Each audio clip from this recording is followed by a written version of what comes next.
You can create a custom sound profile for your ears, and for that you need to go in sounds and vibration, go all the way down and then go in sound quality and effects. Here you will see this option called adapt sound, and of course you can turn on Dolby Atmos here, Dolby Atmos for gaming. You can go through equalizer, but this is the really cool thing here.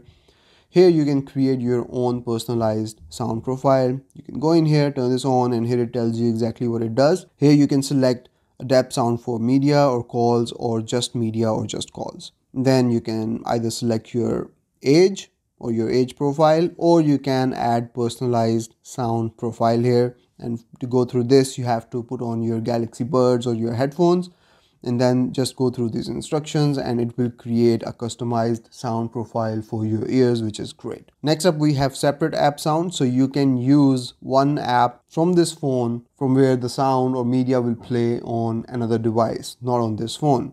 So you have to select an app and an audio device. So if we go in here, let's say we select YouTube, and then you can actually select multiple apps here.